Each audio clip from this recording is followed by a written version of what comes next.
bom lance, o Fernando se aventurou, Sandro, apertado aí, preparou, atirou, bateu na esquerda, e Arley vai bater o gol, limpou, bateu, gol, gol, gol, gol, gol, gol, gol, gol, gol, gol! Vai, Sandu!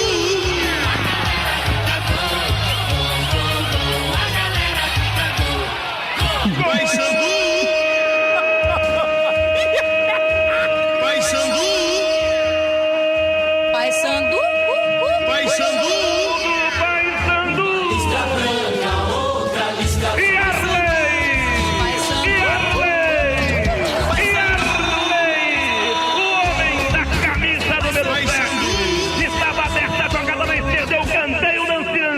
Bola tocada com categoria pra caneta aqui no Sandro. E Arley driblou a zaga do Boca e meteu pro fundo do barbante. Arley é o pai da criança. Foi ele que empurrou pra dentro esse web do placar da Catuaba do Belo. Anote! Vai, Sandu! Começando agora direto dos estúdios presenciais Dom Diego Armando Maradona. Mais um episódio do podcast do Armário da Bola. No episódio de hoje, a gente vai aproveitar a saga do Coelho do América Mineiro na pré-Libertadores para falar dos estreantes da Libertadores, os times de primeira viagem que chegaram pela primeira vez na maior competição de clubes do nosso continente. Dia de falar de Juventude, Paraná, Paulista, Santo André, dessas histórias, o que mudou da classificação de um ano para o outro, e colocar em contexto o que deu certo, o que deu errado. A gente pegou o recorte aqui do ano 2000 para cá, excluindo o Atlético Paranaense, e vamos dentro. Meu nome é Gustavo Angeléias e eu tô aqui como sempre com ele, Chico Freire, o homem das camisas. Chico, o ano 2000 deveria ser oficialmente considerado parte do século XXI para facilitar nossos recortes? Boa noite. Você me pegou na curva com essa questão aí. Essa questão matemática, eu sou um cara de humanas e eu não quero responder. Mas, para todos os fins, sim, eu não sei contar. Se a gente quiser, a gente bota até o ano 3 a.C. no século XXI. Se for pra gente fazer um recorte aqui pra ser clubista na nossa pauta. Então, a partir de hoje, a gente define quando começam e terminam os séculos. Então, é isso. Nesse programa aqui, o ano 2000 faz parte do século XXI. No próximo, talvez não faça. Boa noite, boa tarde, bom dia. Fiz ao contrário agora, hein? Olá, amigos e amigas, ouvintes e ouvintas do podcast Armário da Bola. Depois de um carnaval de muita estiva, de muito trabalho... Muito trabalho, muita dedicação, eu diria. Carteira assinada cantou, tá? No carnaval. Chico, você diria que nesse carnaval houve algum momento em que você cometeu um equívoco e confundiu cachaça com água? Não. Pois cachaça não é água, não. Eu queria te explicar... Mas qual é a diferença entre cachaça e água? Pra gente não ter essa confusão. A cachaça... É bom explicar pra mim e explicar pro amigo ouvinte também. Lógico, a gente aqui tá trazendo informação, conhecimento. A cachaça, ela dá no alambique. Uhum. E a água vem do Ribeirão. Entendi. É importante ter essa diferenciação aqui. E não teve nenhuma gotinha de álcool nesse carnaval, apenas só muito trabalho. Obrigado pela sua compreensão. Você que entendeu, porque eu não pude gravar contigo. Eu tive que trabalhar muito. Eu não pude gravar contigo, mas enfim, né? O trabalho chamou e a gente precisou fazer isso. Exato. Amigos e amigas, estamos chegando aqui para falar de Libertadores. A gente gosta muito de falar de Libertadores, mas a Libertadores, ela ganha tons épicos, tanto na final... quando a gente vê um Boca Juniors, um Santos, né? Uma camisa pesada, assim, chegando. E a gente já contou algumas dessas histórias. E ela ganha tons épicos na pré. Quando a gente vê um time do interior, um time que nunca jogou, nunca chegou, fazendo história. Como a gente acabou de ver o América, né? Você bem citou o nosso coelhudo. A gente já botou no Twitter que a gente tá bem coelhizado. E a gente vai trazer à tona agora essas histórias que vêm... do Brasil, do interior do Brasil profundo. Brincadeira, né? Alguns nem tanto, alguns são de grandes centros, mas vamos contar histórias de times menores, de times de menor investimento, que fizeram história na América, que tiraram passaporte, né? Atravessaram fronteira aí. A gente tem histórias boas de Davi contra Golias aí pra contar, né? E vamos a elas. Não sem antes lembrar que você pode ajudar a gente seguindo o Armário da Bola nas redes sociais. @Armário da Bola em tudo quanto é lugar, você já dá aquela moral. TikTok, Twitter, Instagram, é só seguir lá e você vai dar uma ajuda. Eu queria mandar um abraço pro teu xará, Gustavo, que ganhou a camisa do Vasco. Sim. Foi entregue. Ele ainda não confirmou, mas foi entregue, porque ele chegou lá, já tá na portaria. Não sei se ele pessoalmente pegou, mas já tá com ele. Nosso ouvinte que ganhou aí pelo Toilder, a camisa do Vasco. Fica de olho, você ajudando a gente pelo PicPay, você também concorre nos sorteios, em próximas camisas. Essa gravação em específico não estamos fazendo ao vivo na Twitch por motivos de força maior e menor também, mas 99% das nossas gravações fazemos ao vivo na Twitch, twitch.tv/Armário da Bola. Quando a gente vai gravar, a gente avisa no Twitter. E vamos usar a nossa vinheta, que tem novidade hoje. Eu sou obrigado a falar que esse programa aqui tá uma porra. Vidro de vidro? Sabia não? Gente, o que tá acontecendo com o Vasco? São Luís do Maranhão. Os negros maravilhosos que saem tabelando, tocando. A gente vai começar agora no nosso século XXI, como definimos de maneira anteriormente. Eu diria século 19,9, talvez. Isso, exatamente. 19, Vamos não, falar- 20,9 no caso, né? Vamos falar do ano 2000. Nós dois éramos pequenos imberbes, Girininhos. girininhos, ano 2000, ano que entramos na classe de alfabetização. É verdade. Começamos a aprender a escrever. E E eu preferia não ter aprendido a ler. Pô, pá. fala, tem cada coisas coisa aí que passa a no gente lê, Twitter que eu me arrependo. Eu me ressento desse ano. É, foi complicado. E, e tivemos duas estreias de clubes brasileiros na Libertadores esse ano, que foi a estreia do Juventude, de Caxias do Sul, e do Atlético Paranaense. Falamos aqui do Atlético Paranaense no momento em que na TV aparecia Sérgio Moro, e é por isso que a gente não vai falar do Atlético Paranaense, vamos ignorar a existência desse clube nessa competição em específico. Por quê? Porque a gente quer. É isso. É isso. E vamos falar do Juventude, que chegou a essa competição depois de calar o Maracanã. Na final da Copa do Brasil, venceu o Botafogo, O Botafogo? no Alfredo Jaconi por 2-1, com gols de Fernando Resch e Márcio Mexerica, com desconto de Bebeto. Na volta, um 0-0 no Maracanã para mais de 100 mil pagantes.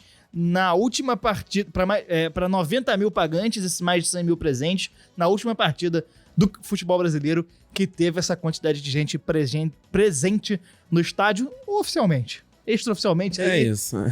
aí a gente tem que ver. A gente comentou um pouco desse jogo, dessa Copa do Brasil, no nosso episódio sobre as zebras da Copa do Brasil, né? Um dos últimos episódios de 2021 aí. A Isso. gente deu uma destrinchada legal. O time do Juventude nessa partida veio escalado com Emerson Ferretti, Marcos Teixeira, Piccoli, Índio Alagoano, Denis, Roberto, Flávio Campos, Lauro, Mabilha, Maurílio e Márcio Mexerica. Cabe lembrar que essa época a Copa do Brasil era disputada no primeiro semestre, e esse jogo foi no dia 27 de junho. E o segundo semestre do Juventude foi um caos. O técnico campeão Valmir Louruz foi contratado pelo Inter e deixou o Jaconi. O time trouxe o Heron Ferreira, que tinha sido campeão da Série B com o Alviverde em 94, e não deu certo. O Gilson Nunes passou pelo time, Flávio Campos também, que tinha se recém-aposentado, comandou a equipe, e nenhum deles conseguiu lograr sucessos. E o time acabou sendo rebaixado, mas teve todo aquele imbróglio da Copa João Avelange e o Juventude foi salvo. A gente separou aqui uma aspa do Lauro, meio-campista daquele time, que ele falou: depois do primeiro semestre fenomenal, o nosso segundo semestre foi realmente muito ruim. Foram divergências e dificuldades no vestiário. Isso tudo gerou uma dúvida do que seríamos em 2000. Não sabíamos qual Juventude seria na Libertadores, se seria o que venceu a Copa do Brasil ou o que rebaixou no Brasileiro. Além da alegria de disputar a competição, tinha dúvida da nossa capacidade.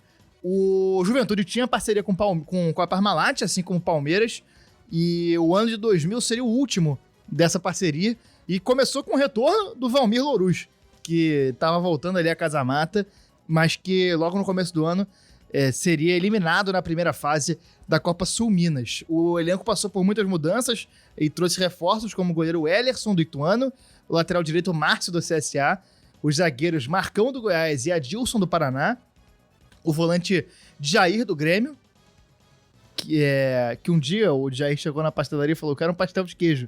Aí o cara do bar falou: pastel de quê? Jair. Eu contei a piada errada, eu vou cortar depois. Eu não entendi nada dessa piada. Nada. Eu entendi menos que nada. Jair chegou na pastelaria e falou: quero um pastel de queijo. Aí o cara falou: de quê? Jair. Meu nome é Jair. Ele tem que contar e falar o nome. Contei a piada toda errada. Jair chegou na pastelaria. E o pior é que você tentou duas vezes, na segunda você contou igual. Agora vai. O Jair chegou na pastelaria e falou: meu nome é Jair e eu quero um pastel de queijo. De quê? De Jair. E além dele, chegaram os atacantes Tilba, do São José de São Paulo, e o Adriano Chuva, do Atlético Mineiro, o Adriano Chuva, que pode entrar aí no nosso top 3 de atletas... Elementos da natureza. De atletas hidrocompostos, pô. Ele, o atleta Lagoa e o atleta Tsunami. Ele pode entrar também junto aí com... Em outro campo semântico do Pericles Chamusca, né? Que é o negócio ali de fogo. Também tem uma questão aí. De elementos naturais, né? Tem um Terra, Valmir Terra. A gente vai achar. O volante Kiko, que não é o Kikozinho, e o atacante Luciano Marreta foram promovidos da base. Os jaconeiros caíram num grupo com Palmeiras, que tinha um time fortíssimo e era o atual campeão da competição, o El Nacional do Equador e o Strongest da Bolívia. The Strongest, tem o artigo. Começaram com a vitória magra de 1-0 contra o El Nacional no Jacone, gol do Marcelo Maravilha, que é Marcelo Maravilha, não Maravilha. Ele completou uma bola no segundo pau, depois de uma cobrança de escanteio no primeiro. E depois começa o sofrimento ao Alviverde na competição. Sofreu um 5-1 na altitude de La Paz, depois seria derrotado por 3-0 pelo Palmeiras no Parque Antártica. No primeiro turno da fase de grupo, perdeu para o Nacional na altitude de Quito e ia precisar de um milagre para se classificar. No segundo turno, né? Já tinha jogado contra o Nacional. Isso, início do segundo turno, exatamente. Em Caxias, venceu o The Strongest por 4-0 e ia levar uma esperancinha para a última rodada, precisando vencer o Palmeiras e torcer para uma derrota do Nacional, mas só conseguiu um empate, que é um bom resultado, um empate com o Palmeiras daquela época. O Juventude, ainda na primeira divisão, teria boas participações no Brasileiro. Em 2002 chegou às quartas de final, mas em 2007 seria rebaixado. Agora que, nessa época que estamos, 2022, que o Juventude começa a figurar com mais frequência na Série A depois desse tempo. Na nossa infância era um time bastante presente na Série A, né? Eu sempre... Um clássico, um jogo... 6 horas, sábado, no Alfredo Jacone com neblina. 14, e a dúvida... E o Juventude em 14º. E a dúvida de sempre se o Juventude tem uma camisa verde com listas brancas ou uma camisa branca com listas verdes. A reserva é branca com listas verdes e a titular é verde com listas brancas. É sempre assim. Em 2001, a gente tem um São Caetano, que a gente vai acabar falando menos nessa edição de hoje, porque fatalmente teremos um programa específico sobre essa época do Azulão, que é um time... Um fenômeno caralho, e muito marcante, né? A gente já falou aqui como essa época do futebol é muito marcante pra gente, porque é a época que a gente começou a acompanhar, e o São Caetano tá muito presente na nossa memória. Pra mim, por exemplo, é um time que eu usava no Win Eleven 2000, que eu tinha Campeonato Brasileiro 2000, que ou eu jogava com o Flamengo, obviamente, mas o time do Flamengo era muito ruim. Aí eu jogava com o São Caetano, que tinha o esquerdinha. O Ademar. O Ademar foi ser kicker na NFL. Ele tinha um chute tão forte que ele foi fazer teste pra kicker. E o Azulão se classificou para a Libertadores 2021, ó, maluco, para a Libertadores de 2001 como vice-campeão do Brasileiro, perdeu pro Vasco naquela final que teve até queda de alambrado em São Januário, aquela confusão inteira. Pegou um grupo com Cruz Azul, Defensor, e Olmedo, Defensor do Uruguai, e Olmedo do Equador. O Cruz Azul do México, né? Porque os times do México jogavam, né? Na Libertadores. época a gente tinha isso. O time podia ser campeão, mas não ia pro Mundial. Pro Mundial tinha que ser pela CONCACAF.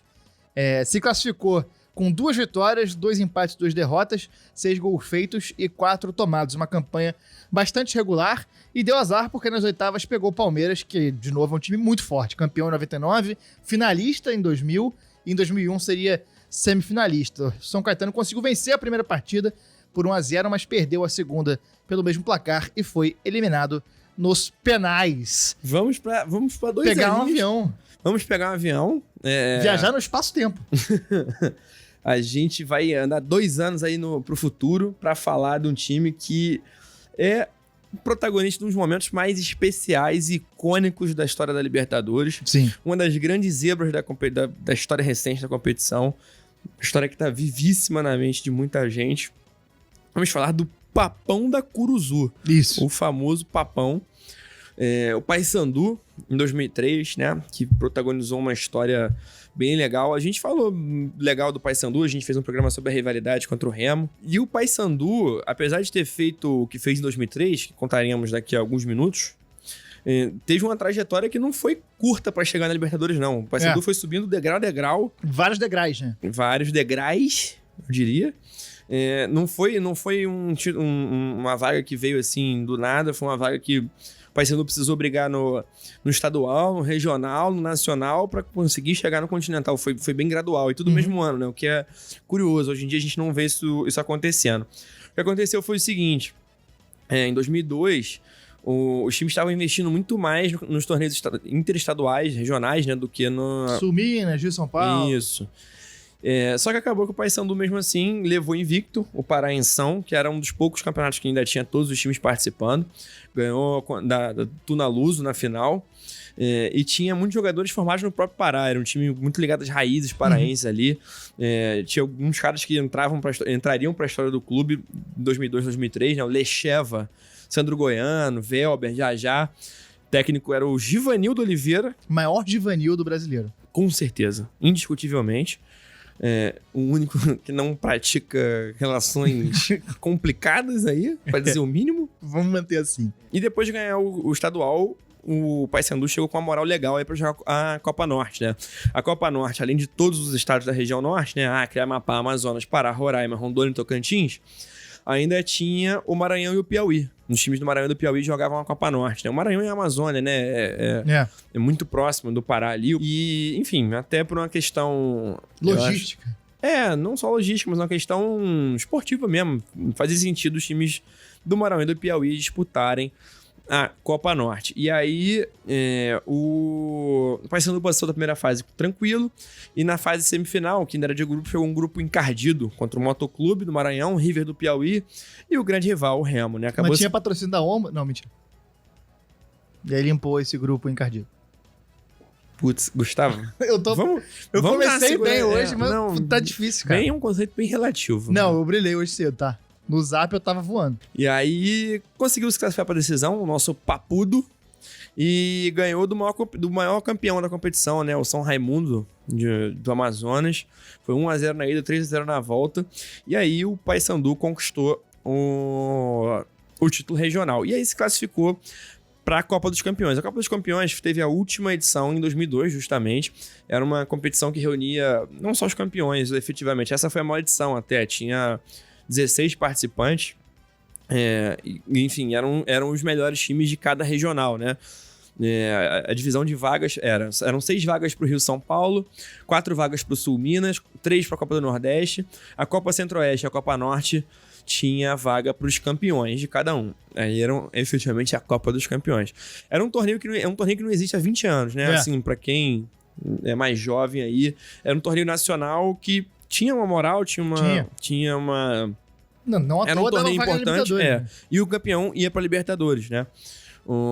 E aí o Paysandu caiu num grupo que tinha o Náutico, o Corinthians e o Fluminense. O Fluminense, que inclusive já tinha eliminado o próprio Paysandu na Copa do Brasil, e acabou passando em primeiro. O nosso papudo. Sim. Nosso papão não é de qualquer lugar, é da Curuzu. Da Curuzu. No mata-mata, o Paysandu despachou o Bahia e logo depois o Palmeiras. Como você disse, era um time que ainda era muito forte. Acabaria caindo. Ali em 2002 já nem tanto, né? Mas ainda era o começo do ano. Enfim, inclusive gol do Paysandu nesse momento. E aí, jogando em Belém, na final, não custa dizer que a Copa dos Campeões ela foi disputada em 3 estados. Era no Ceará, eu acho que Maranhão e Pará. Eram 3 estados e era na região Nordeste e Norte. Na ida em Belém, o Paysandu acabou sendo superado pelo Cruzeiro por 1-0. E no Castelão, um jogo louco, insano, maluco, cheio de viradas. Foi um 4-3, foi pros pênaltis. Cruzeiro perdeu os 3, Paysandu fez os 3, campeão. E se consagrou como o primeiro, até hoje, único time da história da região norte, do futebol da região norte do país, a disputar a Libertadores, a competição continental. E aí que chegou um dos momentos mais especiais, um momento inesquecível, um capítulo único na história do futebol brasileiro. No começo do ano teve uma mudança no comando técnico da equipe. O Hélio dos Anjos, que tá aí, inclusive, até hoje, encerrou o ano de 2002, ele preferiu ir pro Sport, que ia jogar a Série B. Decisão aí, né? Completamente aleatório. Bem. Chegou o uruguaio Dario Pereira, ídolo do São Paulo quando era jogador, e o time embalado pelo artilheiro Robigol, Rob Gol, que fez um sucesso, era cultural, ele virou notícia, aparecendo no Jornal Nacional, fazendo muito gol. Ele é o patriarca, o precursor da família Gol, né? Exatamente. Rob Gol engatinhou pra que Gabigol pudesse correr, né? Isso. E que Gustavo pudesse tropeçar.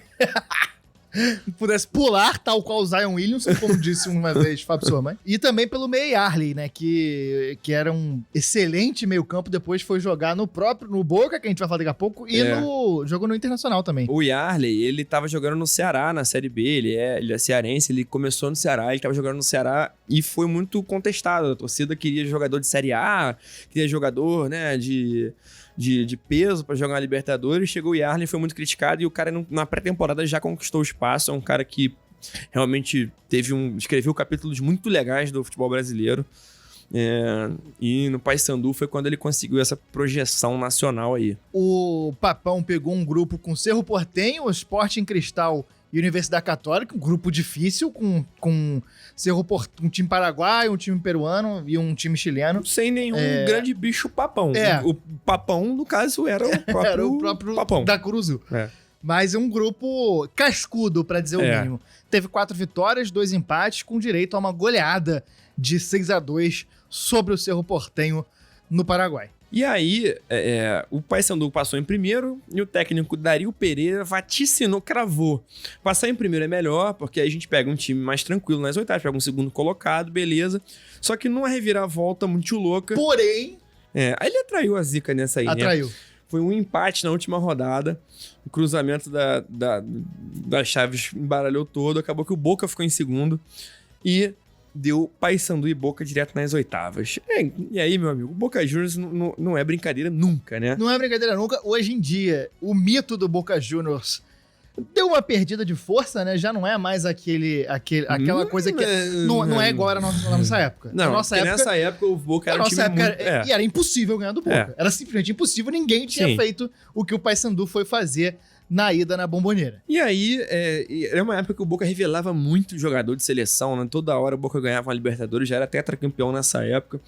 E no jogo de ida na Bombonera, foi curioso que o Dario Pereira era um cara uruguaio, experiente, um cara que já ganhou muita coisa pelo São Paulo, um cara... Sim. Porra, não conhece, entende, né? Sabe jogar o jogo e pescar. Sabe jogar o jogo e pescar o lambari. Ele entendeu, ele falou assim, cara, os jogadores têm que entender o que é a magnitude do Boca. Eles têm que entender o que é a paixão do Boca. Os jogadores do Papão chegarem na Bombonera contra o Boca Juniors e tentarem pescar o lambari. Chegou lá, tem que jogar o jogo. Igual não adianta você chegar no lago e tentar fazer gol. É isso. Do jogo jogado e o lambari pescado. É lógico isso. É isso. Só que nem todo mundo entende. Nem todo mundo entende. E aí, o que ele fez? Ele levou o jogador direto do treino, os caras de sujo ainda, de roupa de treino, botou todo mundo no ônibus, levou pro Museu do Boca. Levou pra Bombonera, ainda vazia, botou os caras lá pra conhecerem, eles passearam, tiraram fotos pra caramba, viram a história do Boca, entenderam a paixão. Tinha um filme em 360 graus que eles viam lá, que passava, era como se fossem os jogadores entrando em campo. Eles pegaram o clima de Bombonera, pegaram o clima de torcer pelo Boca, o que seria. E, enfim, né, aquele som ensurdecedor no museu, aquela coisa de maluco, isso deu uma acordada. E os jogadores falam muito, até o próprio Yarley falou que eles escutavam muita provocação, que a imprensa mesmo já tava falando assim, que bom que a gente pegou esse time aí, que a gente vai meter 5, vai meter 8. Só que o jogo não tinha sido jogado. E muito menos o lambari tinha sido pescado. O Boca Juniors entrou nessa partida com Abondanzieri e Barra, saiu pra entrada de Calvo. Aí o problema da calvície já sendo bastante presente na Libertadores. Burdiço, Croza e Clemente Rodrigues. Batalha saiu pra entrar Moreno. Cassini, Canha, saiu pra entrar Teves e Doné. Guilhermo Esqueloto e Delgado, o técnico Carlos Bianchi. Marcelo Delgado, esse cara, eu era fã desse cara, fazia gol igual um maluco esse cara. Eu gostava muito do Burdiço, cara. É um dos primeiros caras gringos, assim, que eu me liguei quando eu era moleque. Delgado. Nossa, e é engraçado que esse time do Boca foi ser campeão da Libertadores, mas é um time com nomes menos marcantes do que alguns de antes e alguns depois, né?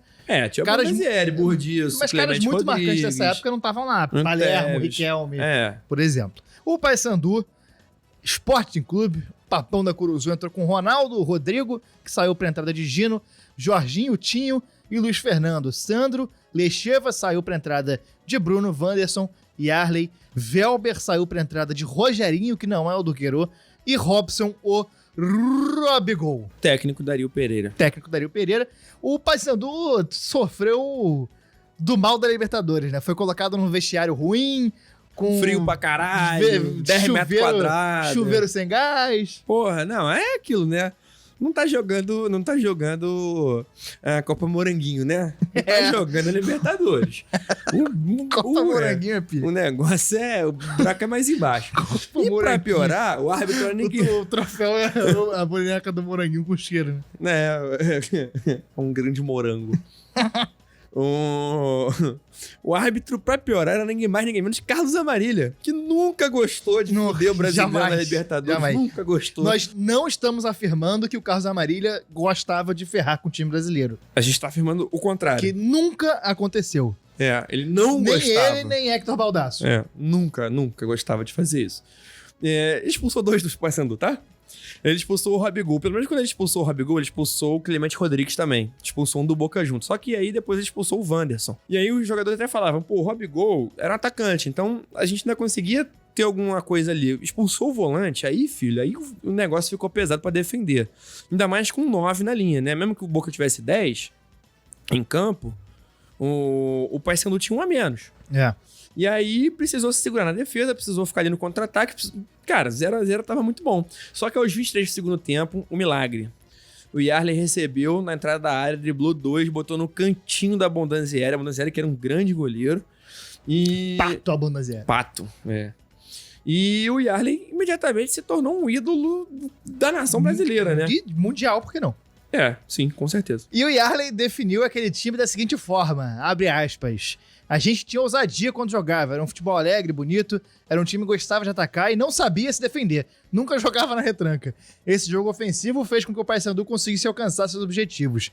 A gente pegou o São Paulo no Morumbi e ganhamos de 5-2, eram muitos gols. Nossa ousadia era a cara do futebol brasileiro. É legal essa identificação, né? Ainda mais vindo de um time longe de um grande centro esportivo, né? Ainda que, seja uma cidade que tem uma paixão muito forte pelo futebol, uma rivalidade histórica e maravilhosa, tá longe dos investimentos, tá longe, né, dos grandes centros, até geograficamente. A gente tava brincando aqui antes da gravação que a gente tá mais próximo de Buenos Aires que de Belém.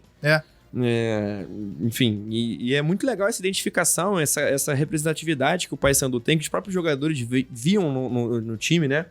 E aí, o Paysandu voltou com essa vitória histórica. E aí, a volta em Belém com um clima absurdo. Mais de 57 mil pessoas no Mangueirão. O transporte público da capital paraense nem deu conta. Teve gente pegando carona em caminhão de lixo. Pois bem, e infelizmente, o crime foi cometido. Nacional. O Boca conseguiu meter um 4-2. O Esqueloto estava endiabrado, meteu 3 gols. O Delgado, que a gente falou agora há pouco, também deixou dele. O Lecheva fez um do Paysandu, o outro foi contra do Burdiço. Foi por um golzinho. Nessa época... Não, tá, passaria se 3-2. Passaria. Lembrando que nessa época o gol fora de casa valia 2. E aí é o seguinte, né? O Paysandu acabou perdendo pro Boca, que seria campeão naquela edição, né? Passou o carro no Santos do Diego, do Renato, do Elano na final. O Tevez ainda fez o gol dele na decisão. E o Boca levaria não só a Liberta, como levaria também o Mundial, né? Ganhou do Milan no final do ano. E com um reforço curioso, né? O Yarley, que fez o gol na Bomboneira, mostrou o cartãozinho de visita dele, mostrou que era um cara sem medo e foi contratado 3 meses depois pelo próprio Boca Juniors. Foi um cara que fez história lá no Boca também, tem muita moral, tem muito querido por lá. Depois voltou pro Brasil, jogou no Inter, é um cara bem legal. Se viene ahumado de atrás. El que corta es Tula, San Martín. Larga la recuperación en un momento, ¿no? Pero está bien, por suerte, el Tecla. La regala Mareque. Allí está buscando Douglas. Mete Wilson. Viene Lucas. Atención con Muñoz. Mete Lucas. Vino para Muñoz. Ahí está. Wilson convierte el segundo del Paulista, señores. A los 17 minutos del primer tiempo. Dudó Lux, creo. Paulista 2, River 0. Ante um River Passando agora por um bloquinho de 2 times... Caipiras, não, porque o Santo André é da região metropolitana. Tá. Mas 2 times paulistas que não da capital. O Santo André em 2005 e o Paulista de Jundiaí em 2006. Dois times que alcançaram a possibilidade de brigar pela glória eterna, nome que nem existia na época, mas dois times que se classificaram para Libertadores, como Zebras, que venceram a Copa do Brasil no ano anterior contra times cariocas. O Santo André venceu o Flamengo em 2004 e o Paulista venceu o Fluzudo em 2005. E além de ambos terem ganhado de Abel Braga na final, Sim. Os dois compartilham uma curiosidade inusitada, né? Os dois foram pra Libertadores e estavam jogando na Série B no mesmo ano, né? O Santo André em 2004 e o Paulista em 2005 estavam na Série B enquanto disputavam a Liberta. E, assim, sendo breve, né? A gente já falou disso um pouco no programa da Copa do Brasil. E a gente vai tornar a falar em breve, quando a gente falar do ano de 2004. O Santo André foi campeão, ganhando do Atlético Mineiro, do Palmeiras e especialmente do Flamengo na final. A gente vai... 2 gols e 80 mil bestas no Maracanã, aquela história toda. É isso. A gente já fez essa piadinha. E faremos de novo. Com certeza. Não apenas hoje, como também em futuras ocasiões. Exatamente. E aí foi em 2005 o time que tinha Dedimar, Sandro Gaúcho e Richarlison. Não confundiu o Sandro Gaúcho com o Sandro Goiano Sim. São vários Sandros, entendeu? De estados que o gentílico começa com G. Isso é impressionante. Porque o gaúcho, o gentílico começa com G, mas o estado não. Então, É verdade. eu quase fui pego no contrapé aí no meio dessa É verdade. explanação, mas eu consegui me recuperar no meio do caminho. Você tem um ponto aí. E tinha também o Richarlison, ídolo do São Paulo. Aquele Richarlison, ídolo do Galo também, tava começando a carreira. Revelado no Santo André, ele jogou copinha pelo Santo André. E fez um trabalho digno, cara. Fez Sim. um trabalho honesto. Caiu num grupo que tinha o Palmeiras, o Deportivo Táchira e o Cerro Porteño. Em todos os blocos a gente vai falar do Palmeiras hoje, não sei se você reparou isso. É perseguição. É perseguição. E no primeiro turno, nos primeiros 3 jogos ali, perdeu pro Táchira, empatou os outros 2 jogos. No retorno, estreou batendo o Verdão. E aí deu uma respirada, deu uma sobrevida, né? Só que o grupo tava muito embolado. A derrota pro Cerro Porteño na penúltima rodada deu uma complicada. E aí chegou na última precisando da combinação de resultados. Precisava ganhar de 3-0 do Táchira e torcer pro Palmeiras perder. Só que aí o Santo André fez a parte dele. Não se intimidou, meteu 6-0, tá? Apenas 6-0 no Táchira. Só que o Palmeiras ficou no 0-0. E aí o Palmeiras passou em segundo lugar com 9 pontos. O nosso ramalhão, o ramalhudo, ficou com 8 pontos, ficou na terceira colocação. E o time ainda estava indo bem na Série B, mas perdeu o gás no segundo semestre, jogou a segunda fase. Na época, a Série B tinha uma segunda fase, só não conseguiu acesso. Essa é a Série B da Batalha dos Aflitos, passaram Grêmio e Náutico para a Série A. Acabaria subindo para a primeira divisão em 2008, né? O Santo André chegou a jogar a primeira divisão. O Paulista de Jundiaí não foi tão bem assim, né? O time tinha o goleiro Vitor, tinha o Hever, o Wagner Mancini. Time até com nomes que se sustentaram no futebol brasileiro por mais tempo, né? Não, fizeram história, pô. O Vitor, o Hever principalmente, né? O Wagner Mancini fez uma história... Tem suas tacinhas aí na... O Hever fez no história currículo. brigando com a criança no aeroporto. Também tem esse capítulo nefasto na história. Mas estavam todos no início da carreira. E aí ganhou a Copa do Brasil eliminando o Botafogo, o Inter e o Fluzudo na final em 2005. E a campanha continental não foi tão boa, não foi tão legal, né? Caiu um grupo mais difícil com o River Plate, com o Libertad do Paraguai e El Nacional do Equador. E assim, tava muito mal, né? Assim, 3 derrotas e um empate. Já tava claudicando ali, não fez uma campanha tão legal. Só que na penúltima rodada cometeu um crime. Não chegou a ser com a proporção épica do nosso papudo. Nem tanto quanto amar demais. Esse não é um crime. Ainda. Cara, pior que tem Estão muita tentando gente criminalizar, né? Tem muita gente que sofre, que é punido por amar demais. Eu vou me refugiar. Eu, enquanto romântico, eu vou me... O Armário da Bola apoia o amor. Mais que qualquer coisa. E aí, o Mais que Galo qualquer coisa, você tá sendo, talvez, leviano. Acho arriscado você dizer isso. O amor, cara? Amor ou cachaça? Próxima pauta. Mobilidade urbana. Qual foi o crime? Vamos falar da guerra na Ucrânia. O que é mais fácil falar? Qual o crime que cometeu o Paulista de Jundiaí?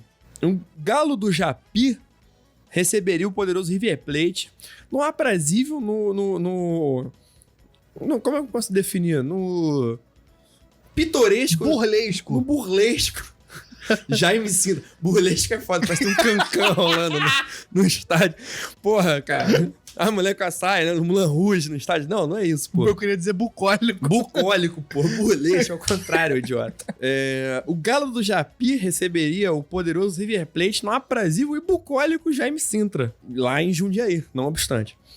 E aí o Amaral, ele chutou do meio da rua, a bola desviou no cara e enganou o goleiro. O Jailson aumentou e o Paulista conseguiu vencer por 2-1, né? Teve um gol do Patinho com tio no N, do River, um jogador com esse nome. Não é um pequeno pato, é Patinho. Né? Xan Patinho Lagarto. Exatamente. Não é Xan, nem tampouco Lagarto, é Patinho.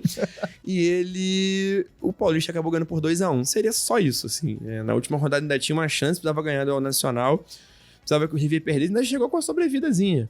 Mas deu tudo errado. Os argentinos ganharam por 1-0 e o Jaime Sintra presenciou um modorrento 0-0 entre Paulista de Jundiaí e El Nacional do Equador.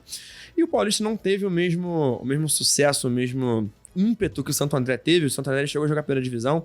O Paulista de Jundiaí não jogou sequer uma partida na Série A. E no presente ano de 2022 está na 4ª divisão estadual, tentando se reerguer. O Paulista teve um esquema... Esse é um assunto pra gente debater em outro episódio, mas foi um dos precursores do negócio de clube-empresa no Brasil. Teve uma parceria com o Pelé, teve uma parceria com a Et, que era aquela marca de molho de tomate. Sim. Inclusive, uma época era chamada Et Jundiaí. Enfim, tem uma história que a gente depois destrincha com mais calma aí. E passando agora pro ano seguinte, a história que a gente vai contar é de 2007, mas ela começa no ano mas ela começa no ano de 2006. Assim como todas as outras. Começa no ano anterior. É verdade, assim como todas as outras. Começa no ano anterior, mas nesse caso é o ano seguinte e o ano anterior ao mesmo tempo, e não é o ano presente que a gente tá falando.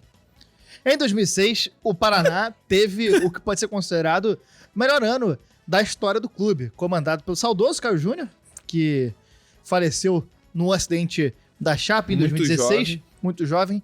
O time tinha como destaques o zagueiro Gustavo e o meia Pierre, que seriam levados para o Palmeiras no final da temporada. Outro nome de destaque era o Michael Suel, que à época mostrava muita qualidade, velocidade, um meia driblador e muito rápido, e era um bom nome jovem do elenco. Ganhou o Campeonato Paranaense no começo do ano e disputou a Sul-Americana depois de ter ficado no 7º lugar no Brasileirão de 2005, mas foi eliminado pelo Atlético Paranaense na primeira rodada. No Brasileirão, mostrou muita consistência, especialmente em casa. Terminou o primeiro turno em 4º lugar, com 1 ponto a menos que o Santos, que estava na 3ª colocação, e 3 a menos que o Inter na 2ª. O São Paulo, que seria campeão, já estava despontando mais na frente. No segundo turno, o tricolor paranista foi mais irregular e a classificação acabou ficando para a última rodada num jogo contra o São Paulo, que já tinha sido campeão na Vila Capanema. Se tivesse o mesmo resultado que o Vasco, se classificava. Paraná ficou com 0-0 com o São Paulo e o Vasco ficou no 0-0 com o Figueirense. Tem uma imagem marcante do Leandro Amaral lamentando que o torcedor vascaíno acreditou muito nessa classificação, mas ficou de fora e o empate em 0-0 garantiu o Paraná na Libertadores do ano seguinte. E sabe quem estava nesse time de 2006 do Paraná? Quem? Ninguém mais, ninguém menos do que Thiago Neves. É verdade. Eu não anotei isso, mas estava lá. Thiago Neves foi pro Fluminense em 2007. Em 2007, o Paraná perdeu o treinador Caio Júnior, que foi pro Palmeiras e levou tanto Pierre quanto Gustavo. O Michael Suel foi pro Cruzeiro, numa contratação mista com o Flamengo, que deu errado depois. O Cruzeiro entrou com o lombo, com a linguiça, e o Flamengo entrou com o lombo. E o Tricolor trouxe pro comando da equipe o ex-goleiro Zete, trouxe Egídio e Vinícius Pacheco, que tinham passagens recentes e teriam passagens posteriores pelo Flamengo. Infelizmente ou felizmente. Josiel também apareceu nesse ano. O Josiel seria artilheiro do Brasileirão em 2008, mas ele já estava nesse time em 2007, né? Jogou a Liberta. O cabeludo Josiel. O Tricolor fez uma campanha digna num grupo fácil, né? Pegou o grupo do Flamengo, o União Maracaibo e o Real Potosí, que é um grupo médio, na real, né? Tem um time grande, que era o Flamengo, com um time horroroso, mas que de qualquer forma é um time grande. Um time aleatório da Venezuela, mais um Real Potosí, que na altitude é sempre que é horrível, mas tem o maior reforço possível na Libertadores, que é 79 mil quilômetros de altitude. Potosí se eu não me engano, é a cidade com o estádio em maior altitude que já teve na Libertadores. Alguma coisa assim. Se não for a mais, é top 2, top 3. Oruro, É muito, muito alto. E todo time que joga lá... pena, o Flamengo jogou 2 vezes lá. Não custa lembrar que o Flamengo nessa época não era o Flamengo de 81, nem um pouco de 2019. Era o Flamengo de Léo Medeiros, Jailton, Clayton Palminha, Rony e Companhia Limitada. E o Flamengo sobrou no grupo. Grupo muito fácil. O Flamengo teve 5 vitórias e um empate. O empate foi justamente contra o Real Potosí. E o Paraná perdeu 3, venceu 3, entre elas uma vitória na raça, na altitude, que na hora de fazer a pauta aqui eu classifiquei como revoltante, de Potosí. Nas oitavas pegou o Libertad do Paraguai, na ida em casa perdeu por 2-1, na volta no Defensores del Chaco, entrou com uma escalação mais ofensiva do que na ida, mas logo aos 12 minutos teve um chute que o goleiro Flávio aceitou, e aí já começou a dificultar a situação. O Joelson até diminuiu com um belo gol de falta, mas o time tricolor precisaria de um 3-1 para poder se classificar e ficou no 1-1 no Defensores del Chaco. Autorizado, correu, bateu, gol! Seja bem-vindo, América Mineiro! A fase de grupos da Copa Libertadores! Francisco Freire, demos uma pausa na gravação aqui para assistir um certo time tricolor ser eliminado de uma certa competição, que talvez estejamos falando nesse momento ou não, e assistir um certo jogador que odiamos jogador passar vergonha. Forte. Um cara que veste a camisa de clubes e passou vergonha, para nossa alegria. Cara, é foda, porque assim... agora é o momento que a tristeza toma conta aqui no estúdio, e a gente não sabe se a gente vai ter condição de gravar tamanha melancolia. A gente tá muito triste. A realidade é essa, a gente parou pra assistir o final do jogo do Fluminense contra o Olímpia, e a gente tá muito triste com a eliminação do Fluminense, muito triste com o pênalti perdido pelo Felipe Melo. Especialmente que o Felipe Melo tenha dado condição no segundo gol e que tenha perdido o pênalti, né? É algo que causa tamanha tristeza nos estúdios Dom Diego Armando Maradona, que, enfim, é até difícil, mas a gente tem um compromisso aqui com o nosso ouvinte de continuar e terminar esse programa. Virou bagunça. Virou bagunça, né? Falando de pré-Libertadores. Flu! Falando de... Matei um mosquito aqui. Falando de pré-Libertadores, esse ano a gente tem 3 estreias na Libertadores.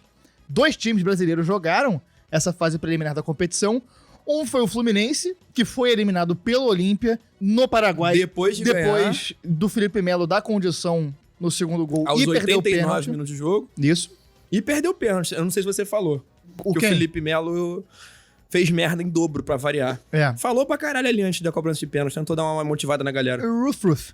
O outro time que brasileiro que participou da pré-Libertadores foi um dos estreantes de 2022, que é o América Mineiro, coelhudo, que ao lado do Fortaleza e do Bragantino, do Red Bull Bragantino, fazem a estreia nessa competição. O Leão e o Bragabull já estão na fase de grupos, só o América teve que jogar a pré-Libertadores. Jogou a pré-Libertadores junto do Fluminense, que foi eliminado pelo Olímpia nos pênaltis, com o Felipe Melo perdendo o pênalti. Teve algum erro individual, assim, alguma questão? Ele deu condição no segundo gol do Olímpia. Ah, mas e aí depois? Depois ele perdeu o pênalti. O Felipe Melo? O Felipe Melo perdeu o pênalti. Tá. Que coisa, hein, cara? Que coisa. Não, uma coisa que é importante a gente falar aqui, a diferença do Paraná, que é 15 anos antes, né? Agora em 2022, tem a questão de que inchou muito a competição, né? Agora é uma quantidade muito grande de vagas, principalmente vagas pelo Campeonato Brasileiro, né? Quase metade do Campeonato Brasileiro vai para Libertadores agora, o que providencia, que propicia, que proporciona que times que nunca tinham ido vão pela primeira vez, né? Sim. O caso do Fortaleza e do Red Bull, já direto na fase de grupos, né? Não precisaram nem pegar uma pré, por exemplo. O América ainda pegou essa pré, que a gente vai comentar aqui agora, que foi com muita garra, muita valentia e muita honra. Mas, assim, a perspectiva é que nos próximos anos isso aconteça várias outras vezes. Né? Exatamente. Ano passado, o Ceará passou muito perto agora. Juventude voltar. São times que uma campanha mediana no primeiro turno e um arranque final lá pra reta final do Brasileirão pode garantir uma vaga na Libertadores. O Fortaleza fez o contrário, né? Ele disparou no começo e segurou, assim, teve um segundo semestre piorzinho, a segunda metade pior, mas... mas ainda o assim, não tá ali por acaso, um exemplo, né? A ideia é justamente essa. E o América, na segunda fase da pré-Libertadores, teve uma fase anterior, só com 6 times. Na segunda fase da pré-Libertadores, pegou o Guarani do Paraguai, na ida em América, na ida em Belo Horizonte, no Independência, no Horto, Foi na América. foi na América, do Sul, pra ser mais exato, perdeu por 1-0 com um gol besta no final da partida, finalzinho da partida, o Guarani venceu, na volta no Defensores del Chaco, saiu perdendo por 2-0 e todo mundo falou, beleza, acabou, um abraço pro Coelho, foi bom enquanto durou. Eis que o Wellington, aquele nascido nas terras de São Paulo, o Wellington que não é carioca, não é mineiro, tampouco é paranaense, E muito menos capixaba. ele é paulista? Ele é paulista, comandou a virada do Coelho, 3-2 no tempo normal. Interminável Wellington Paulista, Interminável tá? Wellington 2022 e o Wellington Paulista são poucos que conseguem envergar essa responsa aí. O É América... É mesmo. O América apostou, cara, impressionante. Eu não sou o maior fã do Wellington Paulista não, mas pô... Mas tá aí, né? Não, representa pra caralho. Foi uma atuação, porra, muito impressionante, muito histórica mesmo. Foi uma atuação, cara, maravilhosa. Pegou o jogo embaixo do braço e falou, deixa com o papai. Nesse 3-2, não há mais o critério de desempate do gol fora de casa. Gol fora de casa vale apenas 1, não vale 2, como já valeu em algum momento da vida. Nos pênaltis, o Coelho se classificou para enfrentar o Barcelona de Guayaquil, semifinalista da competição em 2021. Time fraco do Barcelona, de fato, Sim. mas um time com mais tradição de Libertadores que o próprio América. Experiência pra caralho, E né? semifinalista de Libertadores não é qualquer coisa. Apesar da chave fácil, é um time que chegou numa semifinal de Libertadores e com 2-0-0, a partida foi para os pênaltis de novo. Na segunda partida, destaque pro goleiro Jailson, aquele mesmo do Palmeiras, que fez milagres, mais de um milagre durante o tempo regulamentar. E pegou um penalzão, Garantiu o 0-0, pegou um pênalti. O Coelho se classificou para a fase de grupos e teremos aí, então, os 3 estreantes brasileiros em Libertadores: Fortaleza, América e Bragantino. O América é o nosso gancho. Por causa dessa campanha histórica do América, a gente resolveu fazer esse tema. A gente teve a ideia desse tema na primeira classificação contra o Guarani. Eu falei, cara, vamos fazer isso que vai ser legal. E aí agora essa classificação só deu mais ânimo pra gente gravar essa pauta. Essa classificação, principalmente na segunda disputa de pênaltis, né? Já tinha passado nos pênaltis na primeira, passar nos pênaltis na segunda, segurando um semifinalista. A história do Jailson é muito legal, né, cara? Que ele foi fundamental durante o jogo, foi fundamental. A parte ali, as cobranças muito bem executadas pelo time do América. Todos os cobradores do América foram muito bem. Sim. O Jailson pegou a cobrança. Não é um goleiro conhecido por pegar pênalti. Pegou uma cobrança e ele deu uma entrevista depois do jogo, dedicando na vitória à esposa dele, né? Que ele falou, ele já tá com 42 anos. E ele falou, eu tava pensando em me aposentar esse ano, minha esposa virou e falou... Ele teve a história no Cruzeiro, né? Porque ele era do Palmeiras. É verdade. Foi contratado pelo Cruzeiro e quando o Cruzeiro fez o esquema da SAF, o Ronaldo, ele fechou vários contratos e o Jailson foi um dos contratos não que ficou foi... nem um mês. Não chegou nada. Não rolou. O contrato dele foi cancelado. E aí, nesse momento, ele falou, cara, eu vou parar de jogar. A esposa dele falou, não, joga que tem coisa guardada pra você. E tinha, dona Jailson acertou.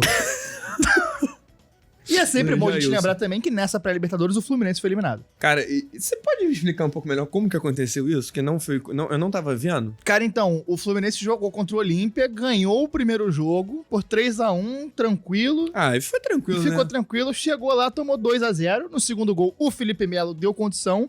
A partida foi os 90 o segundo gol, né? Ele deu condição e perdeu o pênalti depois. O Fluminense perdeu 3 pênaltis, fez 1. E foi eliminado pro Olímpia, está fora da Libertadores. Competição essa que o Fluminense nunca conquistou. Mas a magia em tricolor já encantou o mundo. Já encantou o mundo. Isso é fato. Novamente esse ano. Pois é, teremos aí um recorde de clubes brasileiros na fase de grupos, como a gente estava falando, na competição.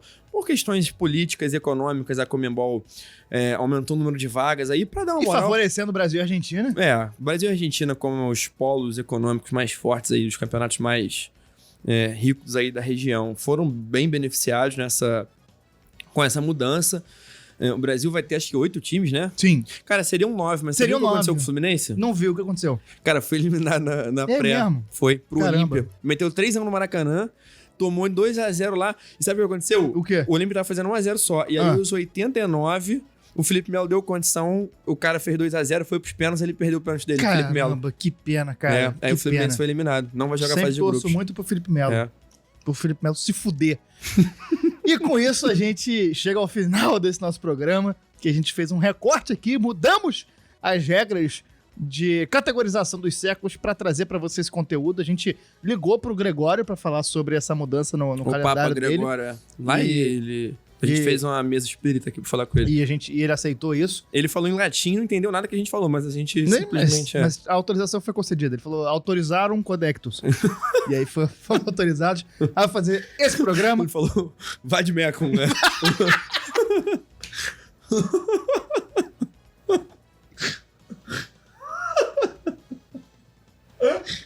Aí a gente pegou como autorização, ele falou... É isso. É isso. Pro bono, ele falou isso. Isso, exatamente. Se você gostou desse nosso programa, você pode compartilhar o Armado da Bola com seus amigos, Se com você as suas não é amigas. parente do Felipe Melo, né? Se você for parente do Felipe Melo, vai se fuder você Mostra também. pra ele, Manda ele tomar no cu pelo Armário da Bola, que a gente odeia o Felipe Melo. Enfim, manda o Armário da Bola pra quem você conhece, pra quem você não conhece, pra ajudar a gente. Segue a gente nas redes sociais, @Armário da Bola, em tudo quanto é lugar. PicPay.me/Armário da Bola. Se quiser ajudar a gente financeiramente, lá no PicPay tem os planos. R$5, mano. Com R$5, a partir de R$5, você já ajuda. E Chico Freire, seu destaque final, que faltou. Meu destaque final vai pra pré-Libertadores. Aham. Que esse ano aconteceu uma parada que... Tu tá ligado? Não tô ligado. Do Fluminense? Não. Cara, primeiro que eu preciso dizer que o América passou, Sim. que o América foi heróico, Histórico. ele- Coelhudo. coelheiro, eu diria, tá? Fica aqui a homenagem à torcida organizada do América, que é a Vacoelhada. E, em compensação, por falar em América, tem um time que tentou jogar pela América e não conseguiu, não né? foi capaz. Não foi capaz, porque o Felipe Melo fez merda, Sim. em dobro. Galera que não tá sabendo, procura aí, Felipe Melo, Fluminense procura. Olímpia. É. Tá no Google aí. Só procurar. E assim a gente chega ao final desse episódio, que foi interrompido no meio da gravação, você nem percebeu, a gente foi num momento, voltou no outro. Jump cut, que chama. Um jump cut, a gente mudou completamente A entonação, a entonação, clima. o clima da gravação. Do nada ficou meio paposo, meio manhento, porque ficamos tristes com a eliminação do Fluminense. A gente chamou o Flautista Peruano Pichuaia aqui pra Isso. dar uma desbaratinada. Foi, Uma desbelotada o no clima. flautista paraguai. É. E a gente se vê na semana que vem. Um grande abraço, até a próxima. Valeu, Felipe Melo, seu otário.